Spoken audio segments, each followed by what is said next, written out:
Dando sequência ao segundo Influent Minds, vamos entrar agora no terceiro painel. E eu quero chamar, para ser o moderador do terceiro painel, Vinícius Fiore, Head de Comunicação e Relações Públicas da Huawei, tem passagens pelas agências Burson Marsteller, S2 Publicom e Jeffrey Group. Atualmente, tem liderado e implementado os esforços de identidade da Huawei no Brasil, incluindo iniciativas de confiança, transparência e localização. Por favor, uma salva de palmas para o Vinícius. Boa tarde a todos. Acho que a gente já teve uma conversa boa aí de manhã. E agora a gente vai falar de como escolher o ID, né? Muitas questões surgem, se você vai para uma campanha offline, online, influenciadores, mas e aí você está no seu planejamento e decide, vamos em frente a uma campanha de influenciadores ou, enfim, surge aquela necessidade mesmo de fazer alguma coisa diferente. E, enfim, decisão tomada, como é que você vai identificar quem vai ser a cara aí do seu produto, da sua marca? E eu estou com a honra aqui de ter 3 agências que trabalham na parte de relações públicas, né, e comunicação, que tem trabalhado com os clientes, e também uma agência, né, de influenciadores aí para dar também a visão deles ou delas. Mas, antes de mais nada, eu queria perguntar para vocês aqui, até para sintonizar os nossos participantes aqui, quem é influenciador aqui? E quem é empresa ou comunicador? Tá, então tá a plateia dividida aí, eu acho que vai ser bom para o nosso debate. Eu vou convidar aqui nossos panelistas, que vão fazer ou uma apresentação ou uma conversa, e depois a gente vai ter chance de bater um papo com eles, de perguntas e respostas. Eu vou começar convidando aqui a Angélica Consiglio, que ela é CEO da Planin, tem mais de 20 anos de aconselhamento estratégico de presidentes e líderes de importantes marcas no Brasil e no exterior. Ela também possui mais de 10 anos de experiência como membro de conselho de administração e atualmente é conselheira do Board Global da WorldCom Public Relations Group, responsável mundialmente pela área da Knowledge em mais de 40 países. Por favor, Angélica.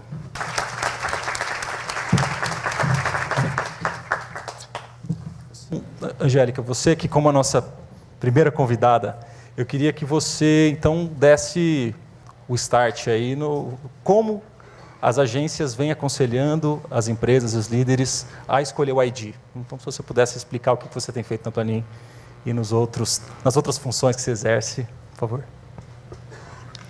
Boa tarde a todos. Eu queria primeiro só começar com uma introdução importante em relação à imprensa, antes da gente entrar nos influenciadores, né? Eu sou jornalista, né? Então comecei atuando em várias mídias, então trabalhei em mídias especializadas, depois fui em inovação e tecnologia, depois fui para a Folha de São Paulo e depois para a revista Exame.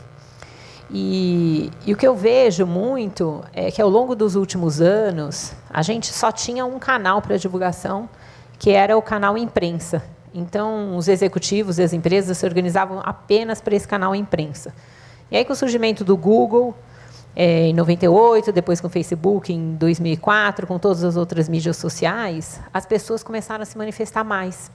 Então, aquelas manifestações, por exemplo, de escolha de carro, antes a gente tinha praticamente uma revista ou 2 no Brasil que realmente faziam testes de carro. Hoje em dia, qualquer pessoa que vai comprar um carro, ela faz o teste e compartilha. Então, eu acho que até assim, eu acredito que todo mundo que está aqui nesse auditório é influenciador, porque todo mundo aqui tem mídia social, ou todo mundo tem um amigo que conta, ou tem uma família, ou tem uma história para contar.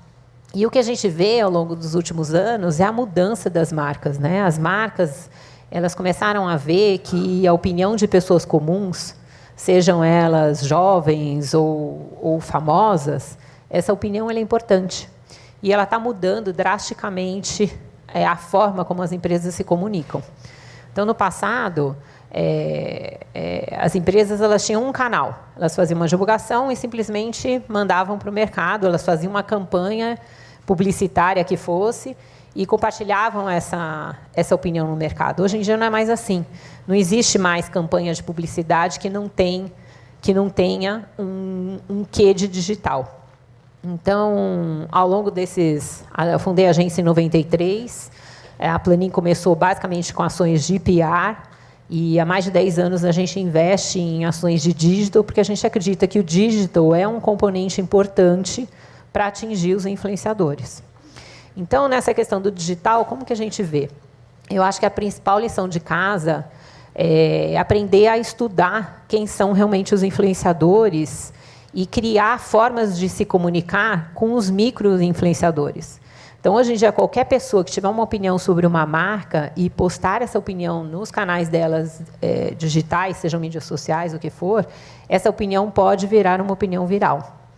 Então, estava comentando aqui antes da gente subir, por exemplo, aquele caso da Brastemp, que era um senhorzinho que nunca tinha canal de mídia social, não tinha Facebook, não tinha Twitter, não tinha nada, gravou um vídeo praticamente gaguejando, e esse vídeo virou um viral, e a Brastemp, a partir daí, criou canais de resposta para a marca. A mesma coisa aconteceram com todas as grandes marcas de consumo. A gente teve o caso da Coca-Cola, da crise do rato e várias outras. Agora, a United, com a companhia aérea, que todo mundo fez o vídeo da retirada do passageiro do voo. Então, assim, qualquer pessoa que tiver um celular, ela passa a exercer um poder de registro, não só da informação dela em formato de texto, mas da informação em formato de vídeo, né?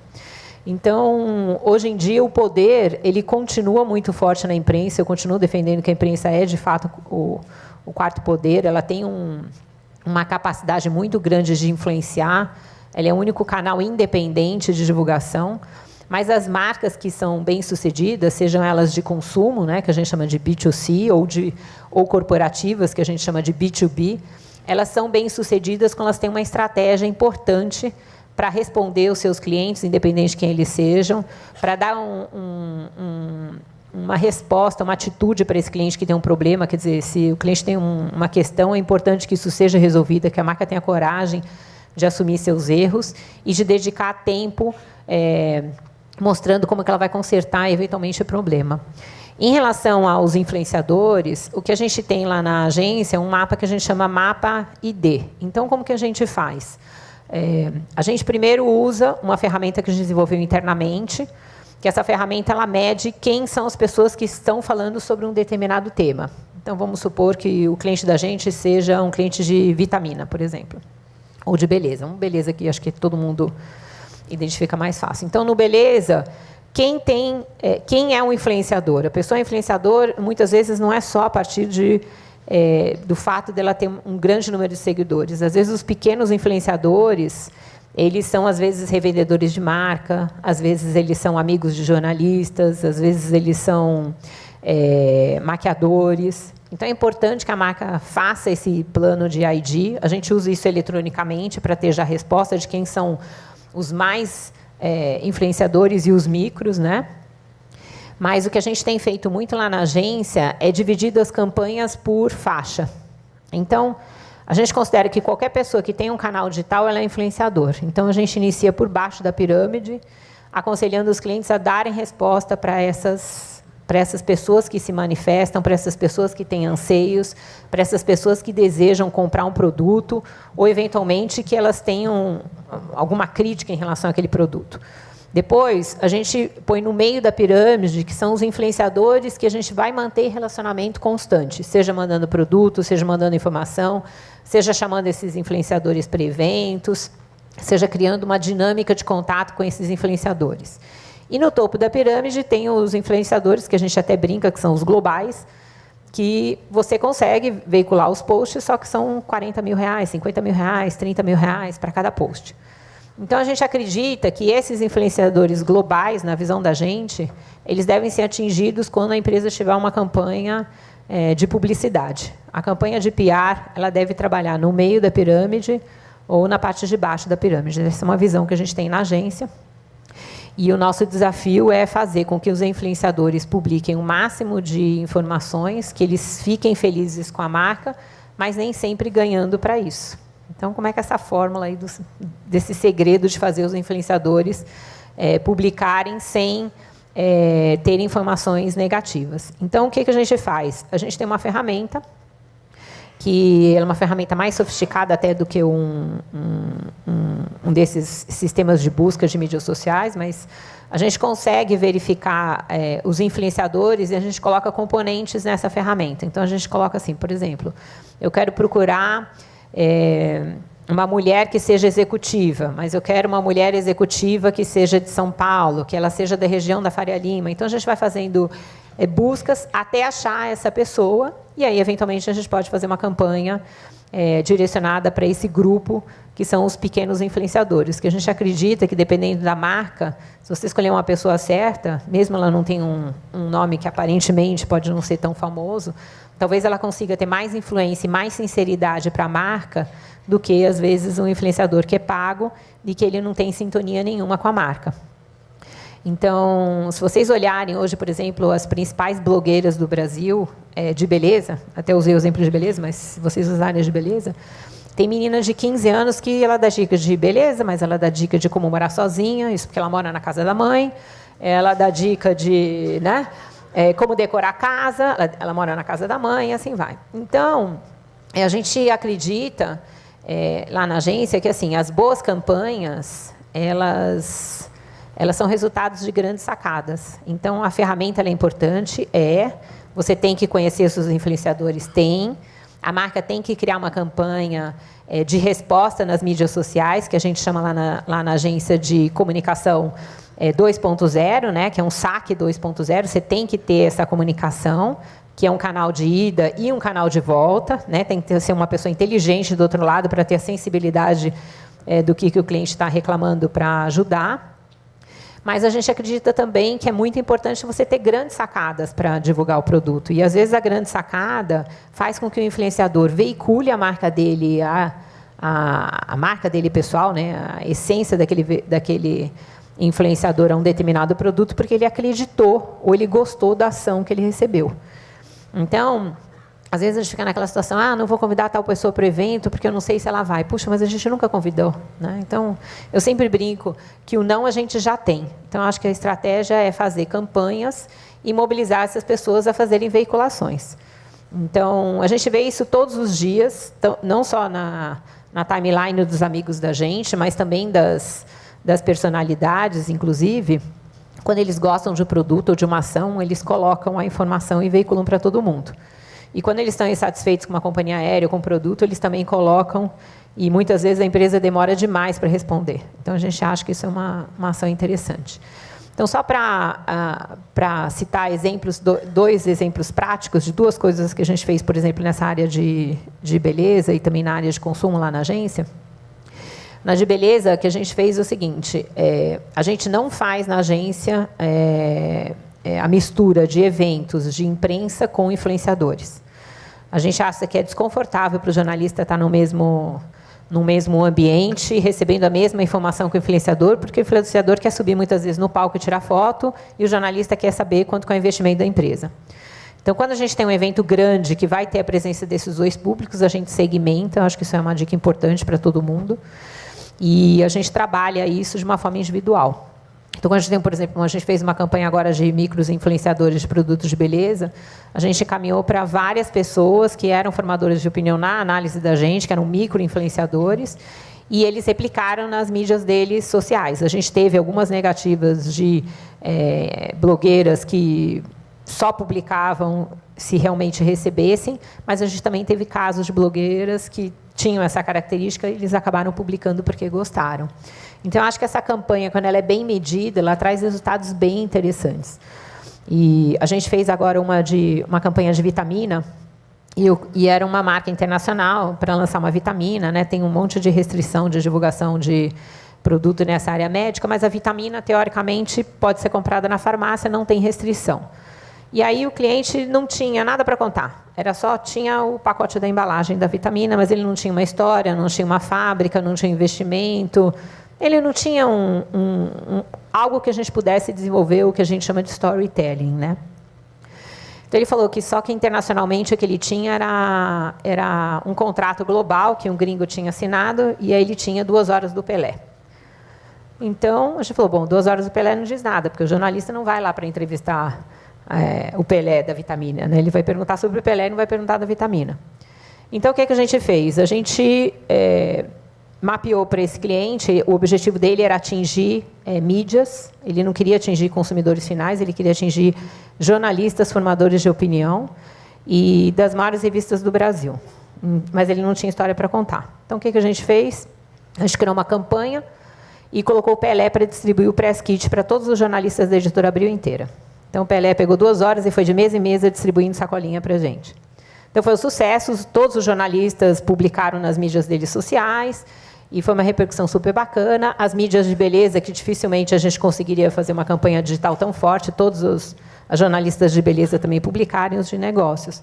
Então, às vezes, eu vejo assim, a ideia é o que vai fazer a campanha mover. Não é simplesmente a gente dizer, puxa, a gente não tem nada e não dá para fazer, né? A Ivete Sangalo, agora, recentemente...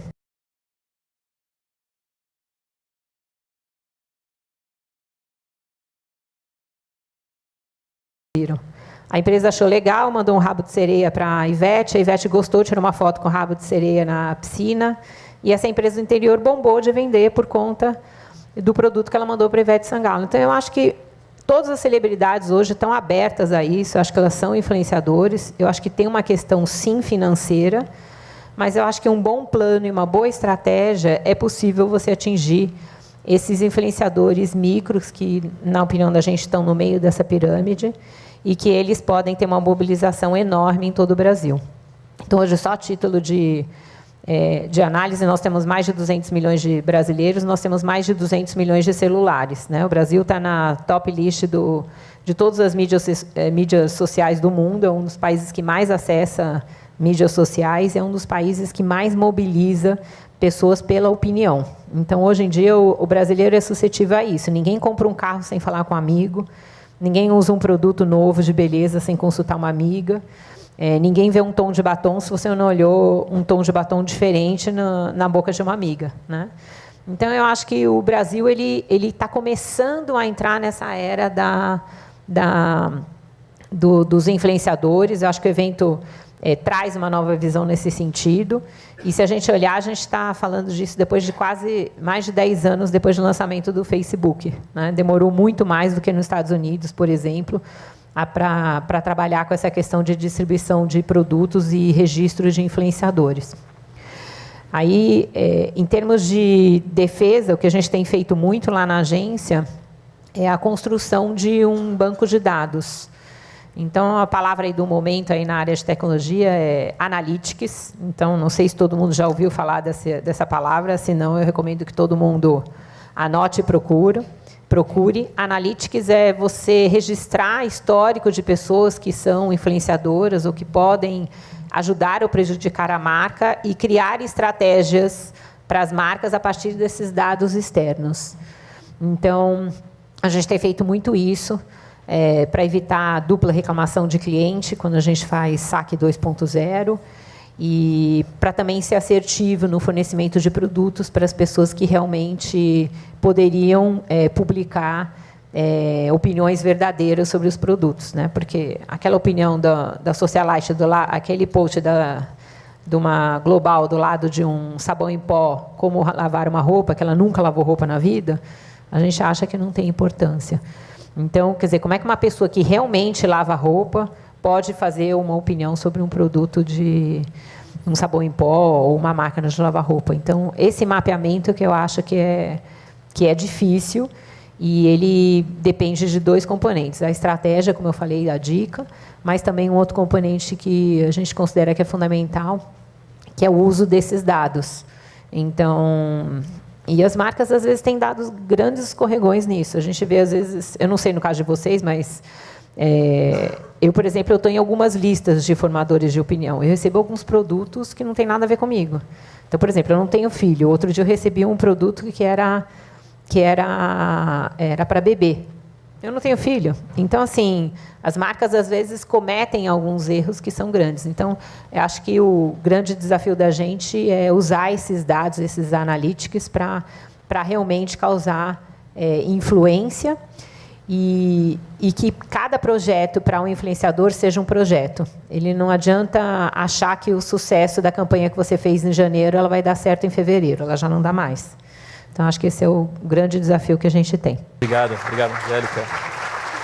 E para dar sequência aqui, eu vou convidar o Everton Schultz. O Everton é vice-presidente executivo da Weber Shandwick, onde lidera programas de comunicação integrada, responsável pelas áreas de pesquisa, análise, planejamento, conteúdo, criação. Poxa, Eric, tá trabalhando bastante no Brasil e na América Latina. Entre os clientes, tudo para resumir trabalha digital. com marcas líderes como a TIM, Unilever, Turner, Puma, Electronic Arts, Hipermarcas, entre outros. Obrigado. Obrigado, Vini. Obrigado ao Márcio, ao Negócio da Comunicação e ao Secom pelo convite. Eu vou falando da Weber Shandwick. Então, a Weber Shandwick no Brasil ainda é conhecida como S2 Publicom. Nós somos uma agência de mais de 28 anos de atuação aqui no Brasil. E em abril a gente assumiu a nossa marca global, depois de a gente ter sido adquirido pelo grupo Interpublic, que é um grupo grande de comunicação, e somos escritórios hoje o escritório local da Weber Shandwick, a segunda maior agência de relações públicas do mundo. O tema de influenciadores é um tema que a gente tem discutido intensamente, globalmente, para entender como isso tem afetado o relacionamento das marcas com os seus consumidores, com os seus públicos diversos. E nós temos um grupo de estudo que entende isso em diversas regiões do mundo, e a gente entende metodologias de como estabelecer um relacionamento genuíno com influenciadores de marcas com influenciadores. E, como a Angélica comentou, né, relações públicas sempre teve uma atividade única de relacionamento com a imprensa, principalmente no Brasil, mas a gente acredita que isso evoluiu rapidamente com o surgimento das redes sociais e das tecnologias digitais todas, e é importantíssimo nós, como comunicadores, entender esse cenário e como as marcas podem evoluir. E nessa apresentação, na realidade, eu não quero chegar em uma metodologia, mas deixar algumas perguntas para a gente debater depois no painel sobre o que é influência, de onde vem influência. Influência não é uma novidade, não surgiu agora. Vocês, influenciadores, não são novidade para as agências de comunicação. A forma como vocês fazem, sim, é uma novidade. Mas a influência sempre existiu, desde os tempos remotos, quando um faraó influenciava a sua plebe toda, né? E eu separei alguns slides aqui que tratam da influência do consumo, principalmente, de uma outra palestra que eu dei sobre consumidores. E se a gente lembrar dos nossos avós, como eles se influenciavam no seu consumo. E a primeira pergunta que eu deixo aqui para a gente também debater no painel é se os públicos devem se adaptar às empresas ou se as empresas devem se adaptar aos públicos. A gente tem uma tendência, e as marcas principalmente têm uma tendência, de achar que aquela mensagem que ela tem, ou aquele produto que ela possui, ela deve servir para aquela audiência. Então, eu acho que a primeira reflexão que a gente tem que fazer quando a gente fala de influência. E como eu estava dizendo, né, nós sempre tivemos influenciadores. O caixeiro viajante, que é aquele cara lá do nosso bisavô, tataravô, para vocês mais novos, influenciadores, eles eram influenciados pelo caixeiro viajante, que chegava numa cidade pequena, abria sua maleta e mostrava todos os produtos que existiam, que não eram muitos, mas a partir daquela influência do caixeiro viajante, todo mundo começava a saber o que era aspirina, o que era o creme da Vene, sei lá. Eles conseguiam entender quais eram as novidades. A gente evoluiu para ter o senhor Zé lá do balcão, dos secos e molhados. Ele também era um influenciador. Ele dizia qual era o novo produto, qual era a melhor marca, como que você podia usar um determinado produto de beleza que não existia na época. Evoluímos para a publicidade. E nós, como comunicadores, sabemos que a publicidade surgiu quando você tinha uma oferta maior que a demanda, né? Ao contrário. A oferta de produtos era maior que a demanda. E a publicidade surgiu para resolver esse problema da demanda, da oferta que era maior. E você criava o desejo. Criou-se o desejo com propagandas impressas e na TV. E a gente ainda é influenciado pela publicidade. O que surgiu na década de 90, 80, 90, foi a era do cliente. O cliente passou a ter voz. Ele passou a também dizer, olha, eu quero isso, eu quero aquilo, esse produto funciona ou não. E as empresas tiveram que se adaptar com os saques, os telemarketings todos, para poder entender qual era a demanda desse cliente de fato. E a gente vive hoje a era da influência com vocês, influenciadores digitais, que esse percurso para o consumidor chegar até a empresa, ele não existe mais. O contato ele é direto. Como a Angélica disse, todo mundo pode ser um influenciador tendo um celular na mão ou uma rede social. Então, esse caminho de passar pela mídia tradicional, de passar pelo saque, passar pela publicidade, ele não existe mais. Essas barreiras já não existem. E a gente tem que entender o que isso significa para nós comunicadores e vocês influenciadores, o que isso significa sendo um influenciador querendo se relacionar com marcas. A fórmula é bem simples. As conversas estão acontecendo independentemente da marca querer ou não. As conversas já estão acontecendo entre quem produz conteúdo, vocês que produzem conteúdo profissionalmente, ou mesmo um consumidor que não produz profissionalmente, mas está produzindo, e quem consome conteúdo. Do outro lado da linha, tem alguém consumindo o seu conteúdo. Vocês, influenciadores, se tornam influenciadores a partir do momento que um número grande de pessoas passam a consumir esse conteúdo e a formar a sua opinião a partir desse conteúdo que vocês estão produzindo. E a marca, ela é mais um personagem, né? Ela não é o principal personagem, pode ser o principal personagem. Para os influenciadores, se associar a uma marca já reconhecida pode dar mais credibilidade e mais visibilidade, mas a marca, antes de tudo, é um personagem que está sendo convidado para essa conversa que já está acontecendo. Para uma conversa que acontece numa experiência autêntica, e essa experiência precisa ser autêntica, ela não pode ser fake, ela não pode ser manipulada, porque nós sabemos que com as redes sociais é muito fácil você desmascarar um discurso ou uma narrativa que não existe, então ela precisa ser autêntica. A marca que influenciadores querem se associar, ela precisa realmente ser autêntica ao meu conteúdo, ao conteúdo que vocês estão produzindo. E a marca, por sua vez, precisa entender se aquele influenciador reflete a realidade da narrativa que ela definiu.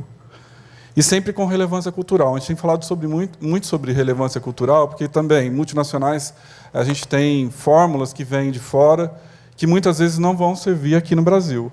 Entender a realidade de cada cultura, e aqui dentro do Brasil nós temos muitos Brasis, também entender a realidade de cada região é muito importante para as marcas. Qual a relevância cultural desse influenciador e a relevância cultural desse produto, no caso de vocês, influenciadores, ao escolher se associar a uma marca. Separei alguns fatores importantes, a gente também tem uma metodologia, usamos algumas ferramentas para determinar nível de influência de cada influenciador, como esse influenciador está associado a uma marca ou não.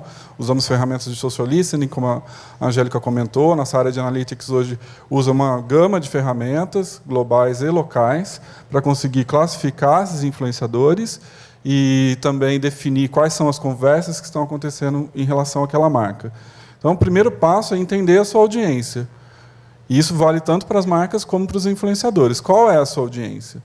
E com o surgimento das redes sociais, nós temos micro-audiências ou nano-audiências que são extremamente importantes. O que esses caras estão consumindo, quais conversas eles estão participando, qual o tipo de conteúdo que faz sentido naquele determinado momento. Existe um evento, existe um lançamento, mas como eu mantenho uma conversa constante com essa minha audiência? Qual a autoridade desse influenciador ou dessa marca? Essa marca realmente influencia? 1 milhão de seguidores ou 2 milhões de seguidores representam a autoridade para aquela audiência que eu determinei? Muitas vezes um post pago com um cara que tem 10 milhões de seguidores não vai fazer sentido nenhum se eu não tiver um propósito, se eu não tiver um motivo para estar lá. Qual é o engajamento? De novo, um post pago ele pode existir, mas vai ter engajamento, vai gerar conversas, vai gerar uma mudança de comportamento para aquele público que eu quero atingir? E qual, por último, geralmente é o primeiro, né? Geralmente é o primeiro que a gente olha, é o alcance. Qual o número de seguidores, o número de followers, o número de likes que aquela página, ou aquele blog, ou aquele canal do YouTube tem. O número de seguidores é importante? Obviamente. Mas todos os outros fatores anteriores, na nossa opinião, eles são mais importantes. E aí eu deixo algumas perguntas para a gente debater. Primeiro, qual é o seu propósito? Qual é o propósito da empresa, da marca e do canal de influenciadores? Por que você existe? Qual a mensagem você quer levar? E a outra pergunta, como minha história se conecta com minha audiência? De novo, a gente está falando de histórias, a gente está falando de experiências, a gente não está falando do produto. O produto é parte daquela história, ou a marca é parte daquela história toda. E para ser autêntico, eu tenho que entender como a minha história se conecta com essa audiência, a história da minha marca ou a minha história como influenciador. E aí eu deixo também uma outra reflexão. Antes, a gente criava visibilidade para gerar valor. Agora, nós criamos valor para gerar visibilidade. E a gente tem visto que as melhores campanhas, as campanhas que têm mais engajamento, são aquelas que têm uma causa, que têm um motivo de existir. Marcas como a Avon, que tem adotado a causa da diversidade sexual, marcas como Natura ou Boticário, que adotam a questão da sustentabilidade, elas têm mais consistência no seu discurso, na sua narrativa, e fazem mais sentido no trabalho para os influenciadores e para toda a comunicação. Então, como nós criamos valor para gerar visibilidade antes de gerar visibilidade para gerar o valor. Obrigado, Everton. Para o nosso próximo panelista, vou convidar a Leila Gasparindo, que é a sócia fundadora da Trama Comunicação, autora de artigos científicos e livros publicados sobre comunicação na área de inovação, entre eles o Marketing para Incubadoras, Sebrae Amprotec e a coleção Inova, as Faces do Empreendedorismo Inovador, com a Federação da Indústria do Paraná. Mais de 25 anos de experiência em consultoria de comunicação e ministrou mais de 400 media trainings para empresários. Então, a Leila me disse que ela vai apresentar alguns dados interessantes aí para todo mundo. Espero que vocês aproveitem. Bom, boa tarde, gente. Primeiro, obrigado pela presença de todo mundo e parabéns, Márcio, pelo evento.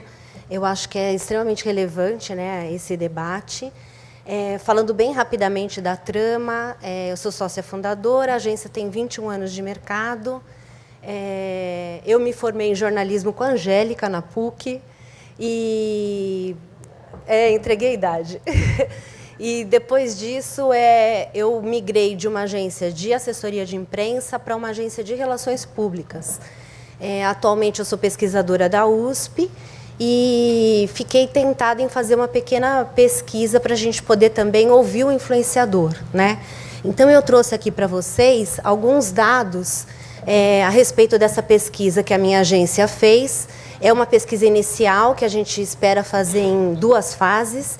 E nessa fase inicial, nós conversamos com 55 influenciadores. Tá? O que foi? A gente considerou essa classificação de influenciadores, que são influenciadores macro, né, baseados em pessoas que têm mais de 1 milhão de seguidores, o middle, que é de 100 a 1 milhão, e o micro-influenciador, que é de 5 mil a 100. Dentro dessa primeira fase da pesquisa que nós fizemos, nós tivemos, assim, falamos com 6%, né, desse total de 55 influenciadores, são macro, 39% da pesquisa são middle e 55% são micro-influenciadores. Bom, o que a pesquisa apontou para a gente? Primeiro, ser influenciador para esse público é a principal atividade econômica para 34%, né? Mas 39% considera isso mais do que uma atividade profissional, um ponto de realização pessoal, né?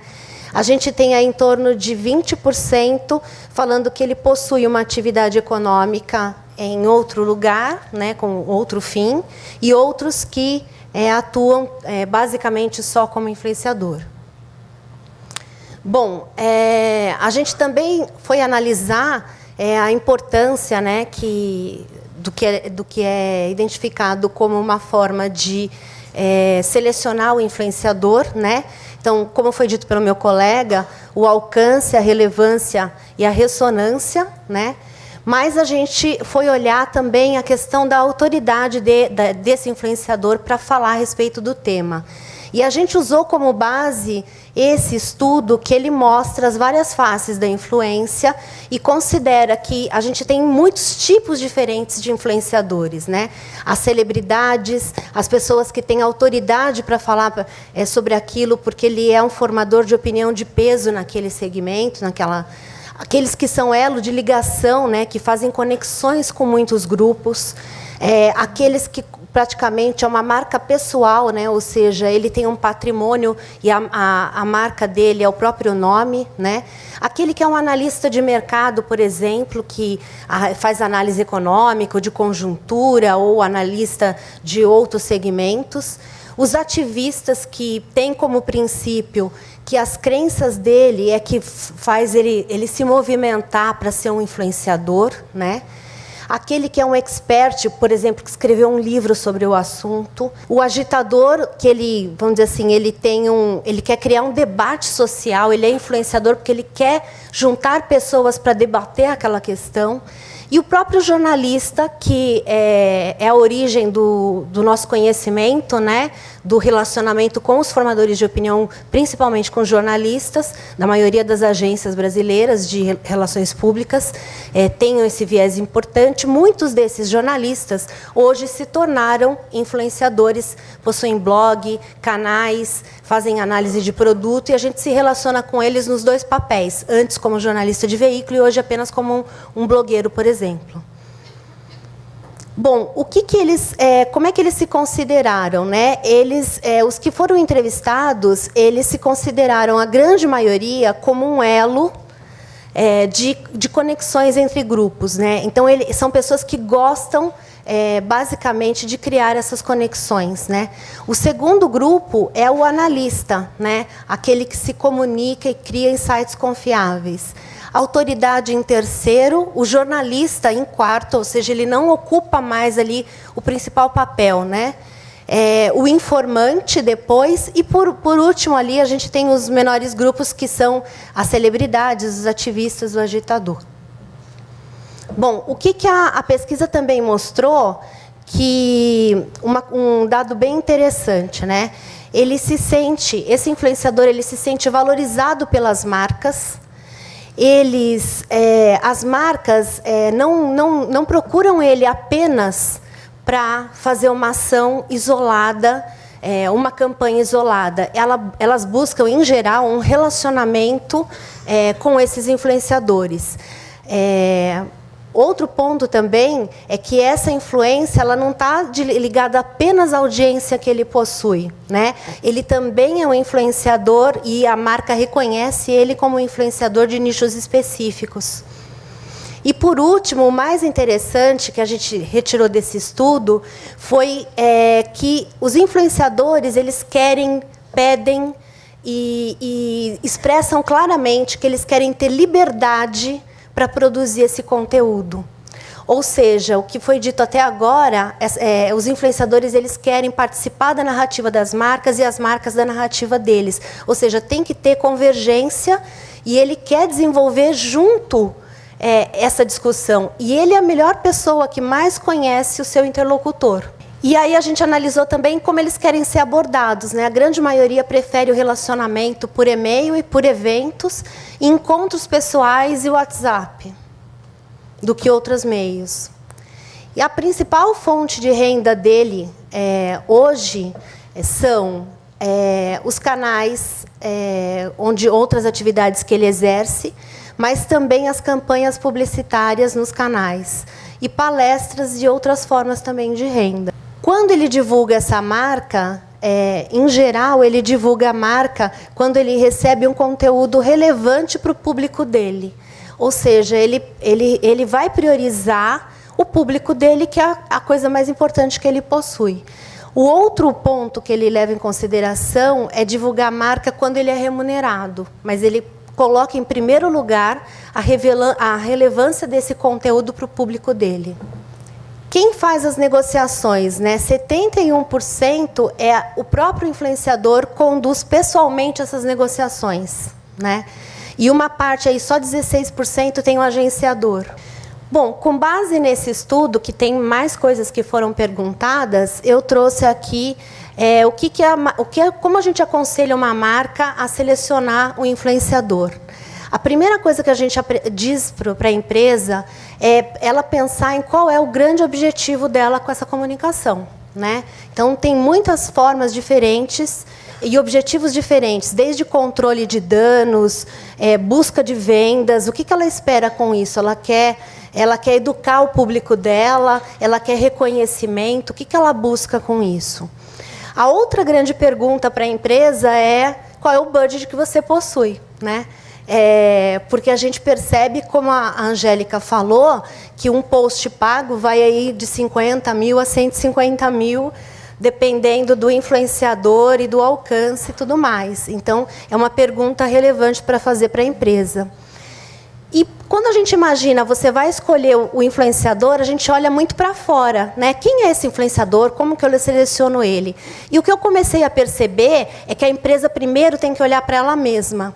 O primeiro, ela tem que olhar para dentro, né? Quem é ela, né? O que ela quer com tudo isso? Quais são os pilares? Quais são os valores dessa empresa? Porque muitas vezes é fácil ela falar, eu preciso de um influenciador com tais traços, mas muitas vezes isso tem coerência com o que a própria marca tem de narrativa. Então, a primeira grande questão é, quando a gente falou aqui, né? Quais são os pilares da marca, né? Foi citado quais são os pilares e os valores do influenciador. A grande questão é quais são os pilares de marca da empresa que a gente atende, né? Ela sabe quais são esses pilares, ela quer ser reconhecida como uma empresa inovadora, mas o que ela faz para isso? Ela tem lastro suficiente para a inovação, né? Eu costumo contar uma historinha interessante, que é um cliente que eu atendi, e debaixo da marca tinha um slogan que era empresa de inovação. E a primeira pesquisa que eu fiz interno na empresa, com a média liderança e a alta liderança, eu detectei que eles não se viam como inovadores. E o colaborador e a liderança da empresa é o primeiro grande influenciador da marca. Então, se você se diz uma coisa que você não tem lastro, essa é a grande questão. Então, a empresa precisa ter uma narrativa coerente entre a prática e a realização do que ela faz. E ela buscar um influenciador que também tenha coerência entre a prática e a ação, né? Entre a prática e a fala dele. Aí, segundo momento que a gente para com o cliente é para analisar desses atributos. Ele é inovador, então quais são essas mensagens que ele quer passar? Quais são essas narrativas? Ele vai ter um propósito ligado a isso? Ele vai ter uma causa social ligada a esse atributo que é tão importante para a marca? Uma empresa que tem um atributo de sustentabilidade, né, de meio ambiente ou de inovação, quer dizer, o que ela faz efetivamente? E aí é muito mais fácil para a gente identificar quem são esses influenciadores, né, com quem ela deveria se relacionar no mundo offline, e olhar se, dentre esses influenciadores, existe um influenciador que também tem influência digital. Então, esse é o primeiro grande olhar que a gente tem. Então, quando a gente faz esse alinhamento, é o que eu falei, se olha muito para fora, para as redes sociais, né? A pergunta que o Everton fez, né? A marca ela tá buscando qual é a narrativa lá fora, mas a narrativa dela tem essa coerência, né? Tem essa adesão, né? E ela tem que buscar e falar o que o público quer ouvir, ou ela também tem que saber quem ela é, para ela poder definir os limites das narrativas que ela vai ter. Né? Então, quais são os valores, qual é a narrativa, qual é a aparência? A gente falou aqui hoje de manhã, qual é o tom? Né? Eu posso pegar um influenciador que grita, ou eu prefiro um influenciador que tem um tom acolhedor, ou eu prefiro ter um influenciador que tem um tom bem-humorado. Né? Mas qual é o tom da minha marca? Então, são perguntas que, às vezes, a gente tem que fazer primeiro para a empresa, e fazer um trabalho de reflexão, de fazer a empresa pensar quem ela é. E aí sim chega nas atitudes. Quando a gente faz esse mapeamento, como eu disse, a gente identifica o influenciador, que pode ser às vezes um micro-influenciador, que já atua dentro daquele segmento de mercado da marca. Né? Por exemplo, a gente atende a Farmina, que é uma empresa de ração para gato e cachorro, né? Para animais. E a gente fez um trabalho com a Luísa Mel, onde a gente identificou a Luísa Mel como uma influenciadora importante, mas que defende a causa dos animais. E a empresa só apoiou um projeto dela, na verdade, que era um projeto de doação de animais, né? E a nossa agência foi sede para para juntar várias blogueiras em prol dessa causa. Então, o que a gente fez foi aumentar um olhar que a Luísa Mel já tem, que é dela, e associou a um olhar que a própria empresa já possui, de uma causa que é de defesa dos animais, e a gente simplesmente juntou tudo isso. Como que as marcas podem usar, né? Então, assim, primeiro analisar o influenciador, né? A narrativa, que nem eu falei, a voz, a estética, visual, quer dizer, tudo tem que estar coerente com a marca, né? O que eles disseram, como os colegas também apontaram aqui, é olhar todo esse analytics, né, do que é dito a respeito da marca por esses influenciadores, e se eles têm também uma política de não concorrência sobre as marcas, né? Se for no caso de uma campanha paga. As celebridades, a gente, como agência de RP, faz esse grande questionamento, porque a celebridade, muitas vezes, tem vários estudos que mostram que ela vai atingir, basicamente, um público mais jovens, né? Mais jovens. Será que esse é o público da marca? Né? E aí a gente propõe uma relação onde a gente vai poder ajudar o influenciador. Quer dizer, uma mão lava a outra. A marca também vai trabalhar junto com esse influenciador em causas que ele defende, em ideias que ele possui. E aí também, resumindo aqui, a gente pensa nisso que a pesquisa apontou, da liberdade criativa. Se eu escolhi bem esse influenciador, se ele está alinhado com os valores da marca, eu devo dar liberdade criativa para que ele, conhecendo tão bem o público dele, possa desenvolver um projeto e sugerir para a minha marca. Então, é o contrário, eu não preciso chegar com as coisas prontas para o influenciador. Eu posso também trazê-lo para a marca, né?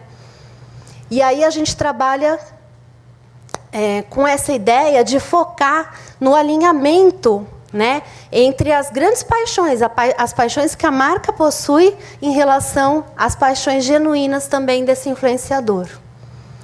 E um dos meios da gente fazer isso é por meio da cocriação. Né? Então, a cocriação é a grande forma que a gente percebe para criar e trabalhar com o influenciador.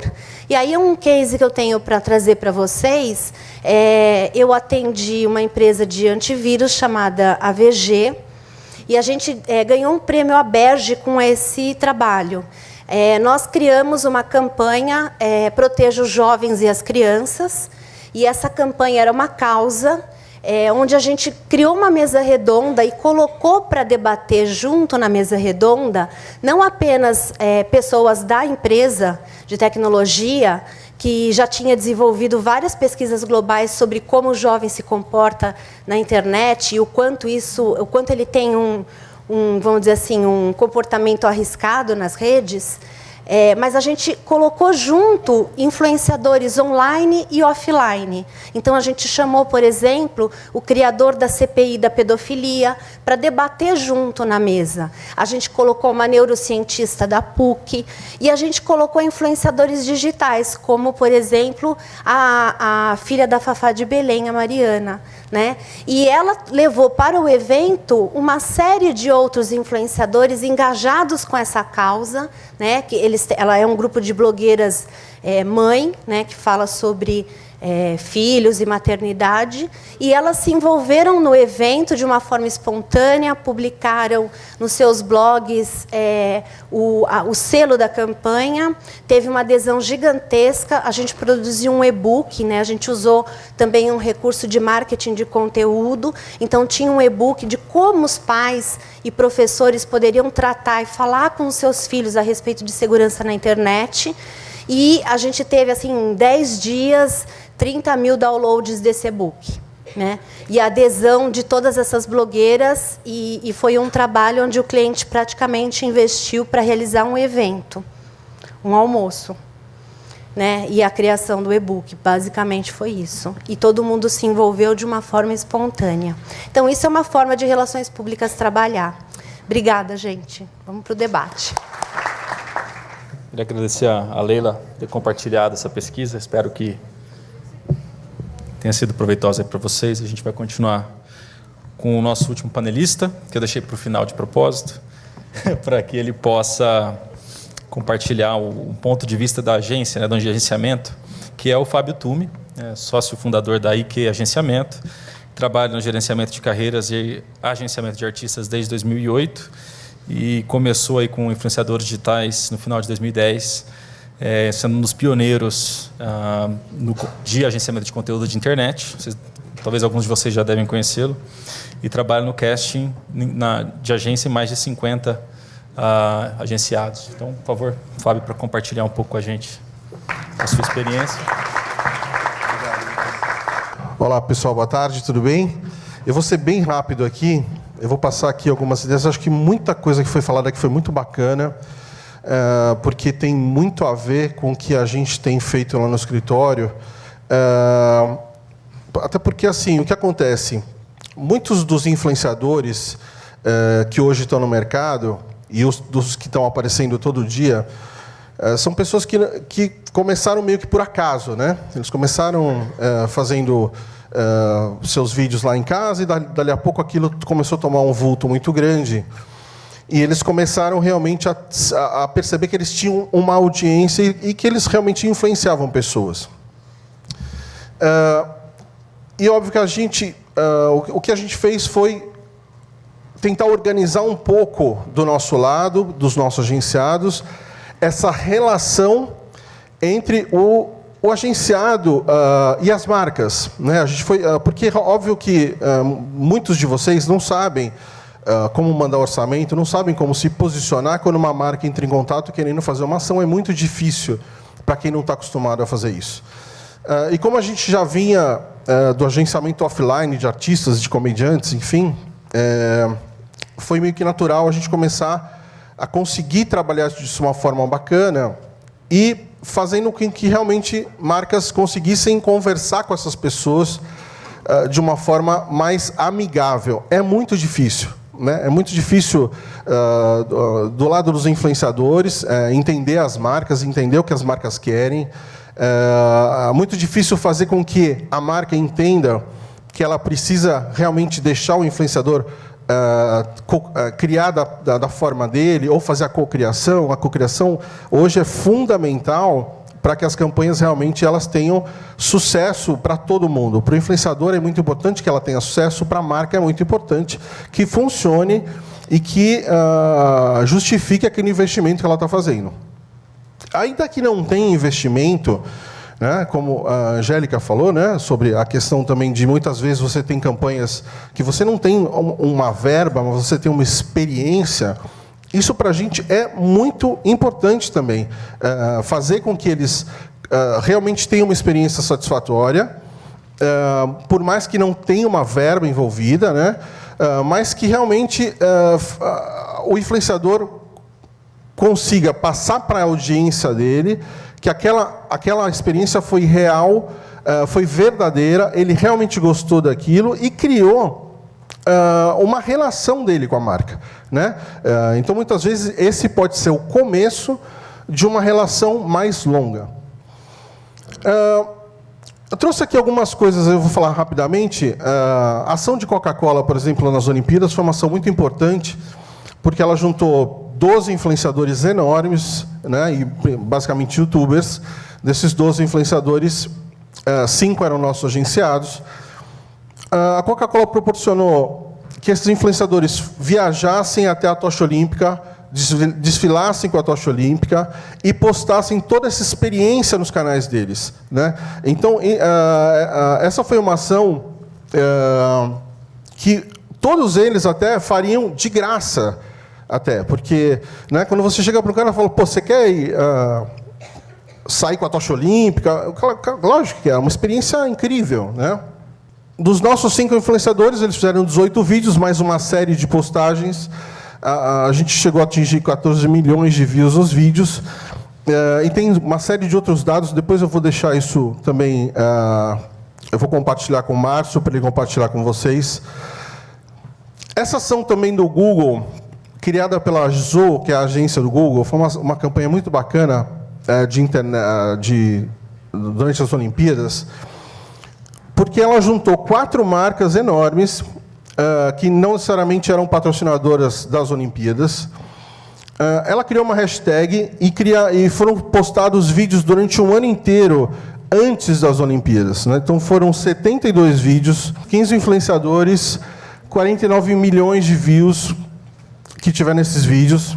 Essa campanha era muito legal porque a marca ela aparecia num bumper ad, que é uma mídia de 5 segundos antes do vídeo, ou seja, ela não é pulável, né? E ela era randômica, então todas as 4 marcas apareceram nesses 72 vídeos e nessas 49 milhões de visualizações. A nossa meta era atingir 10 milhões de views, né? E a gente quase quintuplicou essa meta. Então foi uma campanha muito bacana. Além disso, obviamente, teve todo um trabalho de mídia, um investimento de mídia que o Google vendeu para essas marcas. Aqui foi uma campanha de Omo, feita com o Manual do Mundo. O Manual do Mundo é um dos maiores clientes nossos do escritório, né? E nessa campanha, por exemplo, foram 6 vídeos com apenas um canal, né? Teve uso de imagem também para mídia offline, ou seja, todas essas campanhas. Por isso que é muito difícil a gente ter tabela, a gente não consegue trabalhar com tabela, porque toda campanha tem especificações e diferenciais de outras, né? Então, assim, por isso que é muito difícil orçar isso. E por isso que hoje a gente está trabalhando muito próximo das agências de publicidade e das agências de relações públicas e até de algumas marcas diretas, porque a gente está conseguindo sentar com o cliente, ver qual que é a verba que ele tem, ver quais são as necessidades, os objetivos, que público ele quer atingir. E a gente consegue hoje não só trabalhar com tipo, orçamento de mídia, né? Quanto custa um post, quanto custa um vídeo. A gente prefere hoje não trabalhar mais dessa forma. A gente já trabalhou assim, prefere não trabalhar mais. Até porque a gente consegue, dessa forma, entender melhor o cliente, entender melhor a agência, né? Nós não criamos as campanhas, a gente executa as campanhas que vêm das agências.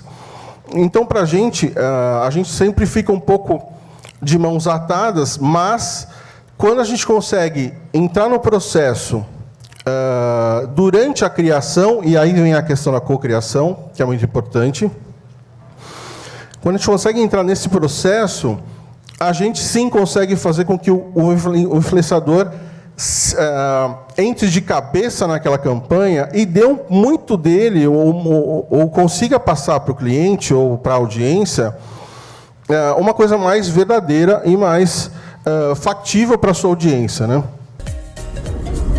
Sério, não tem coisa mais triste do que você tá jogando, você tá lá mandando bem demais e a pilha do seu mouse acaba no meio do jogo. Pilha do mouse, pilha do controle.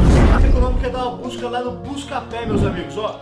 Buscapé, você encontra diversos produtos da sua cozinha e agora na Black Friday, com até 70% de desconto, meus amigos. Então nós fomos ao cinema. Eu lembro que foi um cinema super especial que tem em São Paulo, no Cinépolis. Fica no Shopping JK. Eu tenho um aplicativo para celular que chama OneFootball. OneFootball. OneFootball. Caralho, eu sou letro muito, mano. Alô, Luciano Huck! Você é uma pessoa responsável, que segue direitinho essas regras, até para ganhar um prêmio. A Michelin está fazendo uma competição para saber quem é o melhor motorista, Michelin Test Drive. Hoje eu vim aqui na concessionária da Fiat, porque eu vim mostrar para vocês carros para vocês que estão aqui na mesma fase que eu, que tá comprando carro agora, 18 anos. Tive a brilhante ideia de fazer um Cid Responde enquanto alguma coisa acontece. Como, por exemplo, enquanto um gordo come chocolate.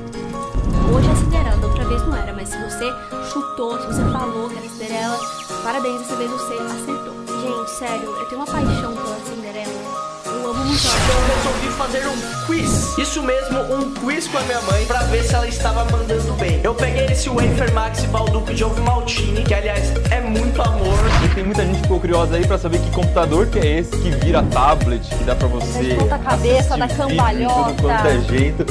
Esse aqui é um Dell Inspiron 1305000. Terei que ter uma atitude, e vai ser uma atitude house. Você gosta de house preto? Sim. Fala house. House. Como isso não faz do meu cotidiano, o que eu vou fazer? Eu criei um Tinder. Só que assim, eu tô usando só pra fazer uns amigos mesmo, sabe? Eu quero amigos, gente. Ai de mim. Ai de mim.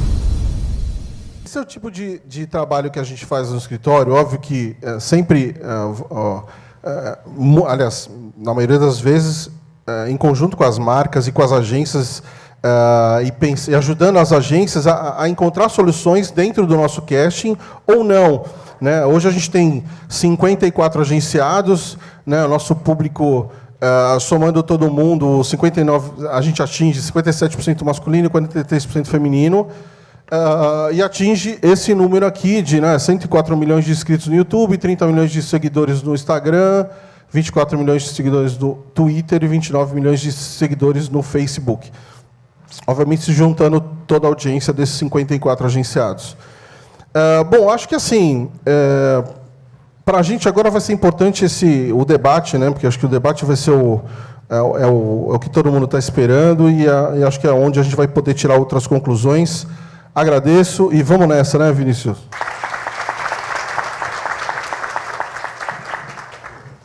Obrigado, Fábio, e todos pelas apresentações. Eu vou, enfim, a gente vai ter um tempo para conversar aqui, depois a gente abre para algumas perguntas, mas já queria devolver uma para o Fábio, já de primeira aqui, porque a gente fez uma pesquisa antes, a gente viu que tem metade comunicadores e metade influenciadores. Então, a gente quer perguntar algumas coisas que sejam de interesse de todos eles. Né? E a gente falou muito, né, o Everton, a Leila e a Angélica falaram muito sobre cocriação e sobre possibilidades para as marcas de interagir sem necessariamente ter um investimento financeiro. E aqui, na sua apresentação, você falou de budget e orçamento umas 4, 5 vezes aqui, enquanto a gente falava. Desculpa aí. Queria saber assim, como que funciona isso desde o início. Assim, a marca ou o próprio influenciador abordam você e como é que funciona essa cocriação e a decisão de você vai por um orçamento ou não? A gente recebe convites das mais variadas formas do escritório, muitos de agências de relações públicas e agências de publicidade, enfim. E a gente avalia caso a caso. Né? Por isso que assim, a experiência ela é muito importante. Quando a gente entende que aquele convite que a marca está fazendo é uma experiência bacana, a gente chega para o agenciado e fala, olha, vamos fazer.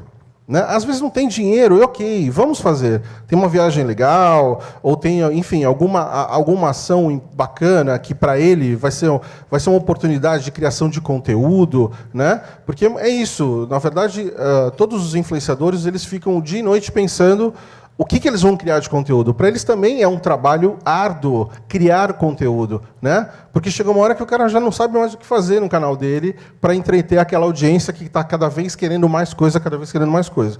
Então, muitas vezes, a experiência ela é muito bacana. Hoje mesmo eu recebi uma ligação da Universal convidando a Dani Calabresa, que é nossa agenciada há muito tempo. Ela não é bem uma influenciadora digital, né? Mas ela tem lá um Instagram muito forte e tal, e todo mundo sabe que ela é muito fã da Katy Perry.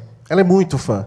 E hoje a Universal, sabendo que ela é muito fã, ligou para convidar para ela ir assistir um show da Katy Perry em novembro e também encontrar com a Katy Perry.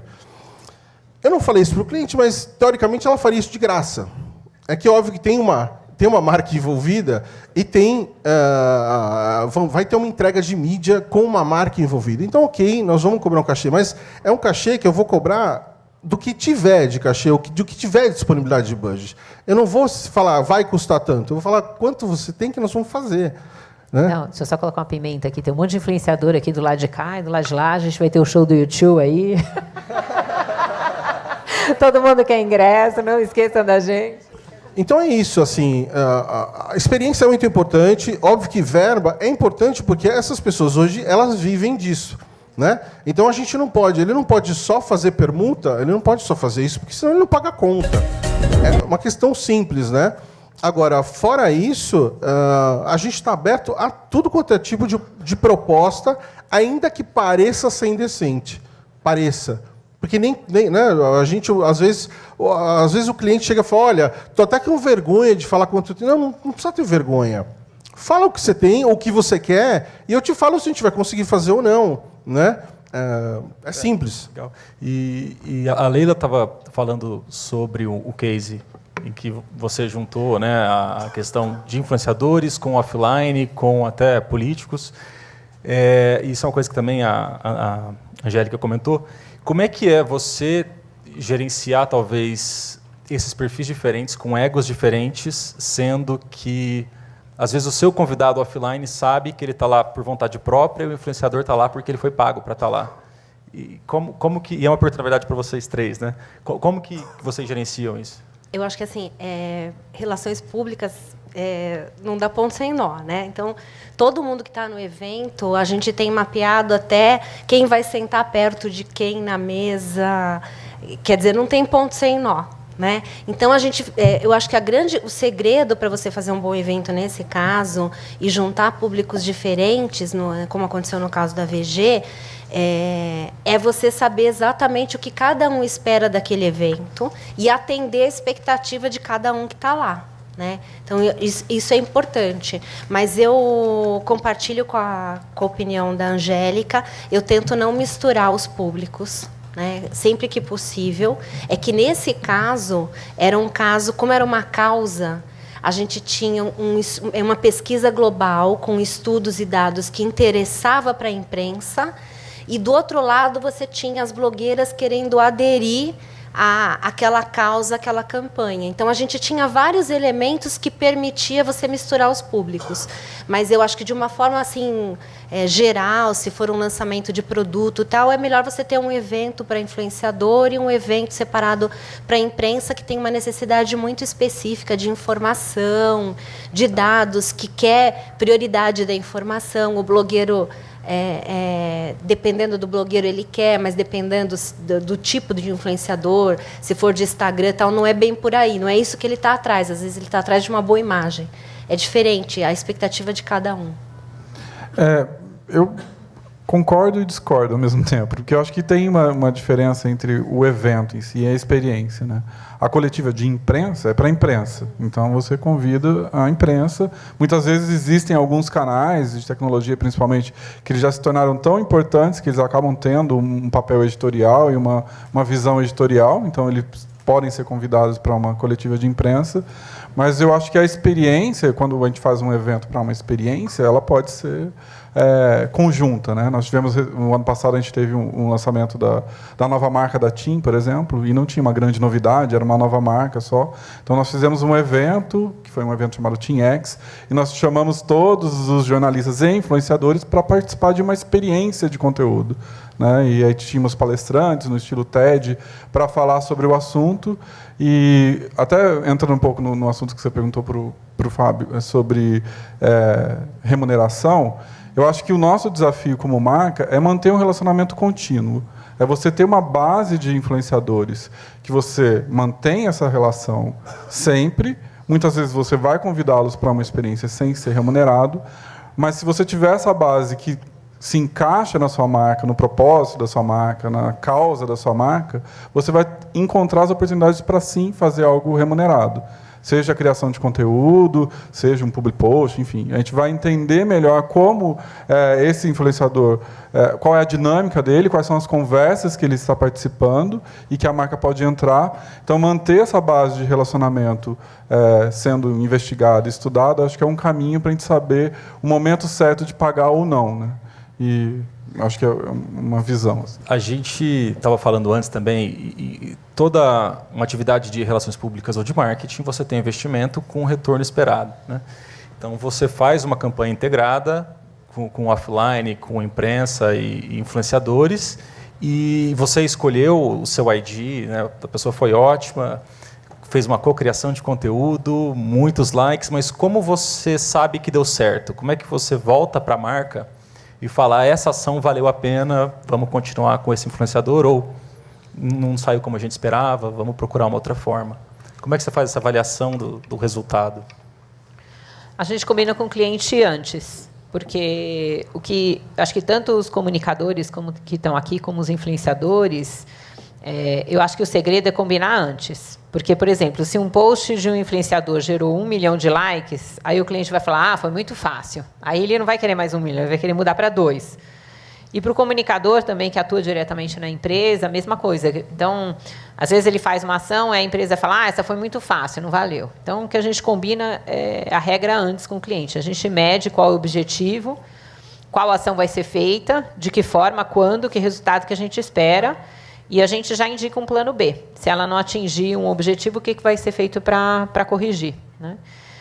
E eu acho que tem que ter plano B, sim, porque no mundo da internet as coisas mudam e, às vezes, as opiniões também. Então, às vezes, você teve um influenciador que fez um post bacana, mas alguém comentou em cima do post dele de uma forma negativa e aquilo virou um viral. Então, a gente recomenda sempre ter o plano ideal e ter um plano de escape caso alguma coisa dê errado, né? Então, a gente está citando aqui exemplos e crises e tal. Eu queria dar um exemplo de um projeto que a gente fez. A gente fez a gestão de crise do projeto da Olimpíadas para toda a infraestrutura de telecomunicações. Então, foi um evento que, assim, quem não sabe, a Olimpíada é o maior evento do mundo, né? O serviço foi transmitido para o sinal dos jogos, as imagens do Usain Bolt, todo mundo lá, para 5 bilhões de pessoas no mundo. Então, só a título de análise, o Facebook hoje atingiu 2 bilhões. E a Olimpíada, com a televisão, ela chega para 5 bilhões de pessoas. Então, a gente tinha que trabalhar com risco zero. E você trabalhar com risco zero no Rio de Janeiro, né, na infraestrutura que tinha ali nos jogos, era muito complicada. Então, nessa questão dos influenciadores, por exemplo, do micro-influenciador, a gente listou no plano da gente de gestão de crise que qualquer pessoa que reclamasse de um sinal, ela era um micro-influenciador que ele tinha que ser atendido. Então, a gente teve caso de pessoa que falou, olha, o Wi-Fi aqui não funciona. Aí a gente mandava direct mensagem direta. Qual é o assento e a ala que você está? E a gente mandava um técnico lá, ou para configurar o celular dele, ou para ajudar, ou para melhorar o sinal, ou para ver como que funcionava. Então, por exemplo, a gente passou um evento que teve a presença de 25 mil jornalistas internacionais, milhares e milhares de autoridades, né, atletas. A gente teve representantes de mais de 200 países e a gente não teve nenhum post negativo do serviço de telecomunicações, que eu considero uma grande conquista. Então, eu acho que o microinfluenciador pode ser desde a pessoa que está naquele assento específico até uma pessoa super famosa, até um cantor internacional que está vindo para o Brasil. Se chegar um cantor internacional e falar esse hotel é ruim, essa internet não funciona, ou a violência de São Paulo é muito grande, qualquer opinião que ele der vai ser negativa, né? E acaba que todo grande influenciador ele partiu de ser um micro-influenciador, provavelmente até ele crescer, né? Não sei se teve... o Everton teve algum case ou algo para ilustrar isso, assim, alguém que começou e vocês viram que era um micro-influenciador e, de repente, surgiu até que a marca pequeno? Teve uma ação específica. Uma pergunta para o Everton e para a Leila. Me lembro assim, de um nome específico, mas eu queria falar sobre resultados, que eu acho que é interessante, porque nós temos ações pontuais, né, que são lançamentos, experiências específicas, e aí você tem que usar algumas métricas. E até vou fazer emendar uma pergunta para o Fábio, como que ele quantifica monetariamente o resultado dos agenciados dele. Que aí você vai, sim, determinar métricas ali pontualmente. Então, é esse lançamento, é essa campanha, esse produto. A gente fez uma ação com a Hellmann's, por exemplo, durante o Super Bowl, que veio de um trabalho que a gente estudou o que os brasileiros falavam sobre o Super Bowl. E, por Analytics, a gente descobriu que o Brasil é o segundo país que mais fala sobre o Super Bowl durante o evento em si. Aquilo, para a gente, foi uma descoberta. Eu falei, putz, não acredito que o brasileiro fala sobre o Super Bowl. Mas, com dados, a gente descobriu isso. E a gente identificou alguns influenciadores que eram fãs de futebol americano e mandamos um sanduíche para a casa deles. E aquilo foi uma ação pontual. E nosso objetivo era que o influenciador mostrasse que estava recebendo o sanduíche ali naquele momento. Isso é um caso. O outro caso é como você estabelece esse relacionamento de longo prazo e determina algumas métricas que não necessariamente são posts. Mas se o cara está falando sobre a mensagem da sua marca, se ele entendeu quais são as mensagens-chave que você estabeleceu no seu plano de comunicação, aí é mais a longo prazo, né? É mais difícil você quantificar apenas pelo número de likes ou número de seguidores. Você vai determinar outros parâmetros mais qualitativos para saber se aquele relacionamento realmente acontece. E até é interessante que você usou uma pesquisa do Tracker, que é a ferramenta que nós usamos hoje, para saber se o cara até é um advogado da marca, né, se ele está mais próximo, ele é um fã ou não, ou se ele ainda nem citou a marca, mas eu quero que sim, ele conheça a marca. E quais ações eu vou tomar para que esse termômetro mude, né? E o Tracker tem esses features, já fazendo um merchan aqui do Tracker, sem eles pedirem. Mas eu queria perguntar para o Fábio sobre como que eles medem monetário em termos financeiros, que é uma pergunta dos nossos clientes, inclusive. Quanto como a gente faz o preço, é isso ou não? Não só o preço, mas o retorno financeiro, como que isso o Vinícius sabe disso, né? Como eu vou investir uma grana, vou investir R$40 mil num post. Como eu quantifico isso de retorno financeiro? Eu sei que é difícil, é uma métrica difícil, mas é uma pergunta para saber se vocês já estudaram isso ou não, né? Normalmente quem faz esse cálculo todo do retorno é a agência, que é 98% dos nossos clientes. É muito difícil a gente atender o cliente direto, exatamente porque nós não somos agência, né? Nós não somos uma agência de publicidade, a gente não cria campanha, mas quando a gente obviamente consegue fornecer todos os dados que estão à nossa disposição para que a agência faça esse cálculo, né? Ainda mais hoje em dia, as ferramentas elas estão ajudando, né? Então o Facebook e o Instagram agora estão lançando a possibilidade de você marcar o cliente no post, né? E o cliente tem acesso aos dados daquele post. Isso é muito importante, porque já não depende mais da gente ter que mandar esse dado para eles, né? E a gente não depende do influenciador também mandar para a gente, porque lidar com o influenciador também não é fácil, viu, gente? Não sei se vocês acham, né? Tem um monte aqui, o pessoal é muito difícil de lidar, né? Então a gente tem lá uma equipe enorme de pessoas no escritório para fazer com que a relação entre o influenciador e a marca seja uma coisa positiva, né? Porque nem sempre quando a marca faz essa relação direta com o influenciador, ela consegue essa relação boa, né? Porque nós estamos falando de pessoas comuns lidando com marcas enormes, com budgets, com objetivos e etc., campanhas enormes, e muitas vezes eles não estão alinhados, né? Nós estamos falando de uma marca multinacional com uma pessoa que mora em Osasco, né? Lá, não por Osasco em si, mas eu estou falando de Osasco por causa do Júlio Cossielo, que é um dos maiores influenciadores que a gente atende lá no escritório. Mas é uma pessoa que faz os conteúdos, que edita os próprios conteúdos e que acorda às 14h, às vezes, né? E nem sempre ele está no horário comercial para atender o cliente. Então a gente tem que fazer esse meio de campo. Agora, uma coisa que o Everton falou que eu acho que é muito importante... Quanto que você cobra do influenciador? Não entendi. Quanto que você cobra do influenciador? A minha parte? Não pode ser, depende, a resposta. 15%, não, eu cobro 15% sobre tudo que ele ganha. 15%? 15% de agenciamento. Varia de 15 a 20%. Varia de 15 a 20%. Normalmente era 20%, mas alguns influenciadores são muito grandes e faturam muito, a gente cobra um pouco menos. Fábio, então, preciso passar aqui para a plateia. Ótimo, vamos lá. Aí a gente continua, mas antes eu queria fazer uma pergunta para a Leila, antes de passar para a plateia, que é... A pesquisa mostrou que tem vários perfis, né? Você tem isso, enfim, é uma coisa que a gente já sabe, mas uma vez que a gente vê em pesquisa, isso ring the bell, né? E será que a gente talvez tenha que simplificar e não dificultar? Isso me pensou, porque além de você decidir o seu ID, você tem que começar a ver quem que é essa pessoa, como se relacionar com ela. Queria que você falasse um pouco assim, como que vocês acharam esses vários perfis e se de fato isso também muda na hora de você selecionar o seu ID. Muda sim. Eu até tirei da apresentação, porque na apresentação cada um dos perfis a gente apresentava como se relacionar com cada um deles. Mas aí eu tirei porque eu só tinha 15 minutos. Não daria para eu falar tudo. Mas a gente classifica os tipos diferentes e sempre buscando um método de cocriação na medida do possível, mas a gente tem uma forma diferente com cada tipo de influenciador. é uma visão diferente, é uma visão de relações públicas em relação ao convencional, né? Então a gente busca segmentar mesmo e dar um tratamento diferenciado para o relacionamento.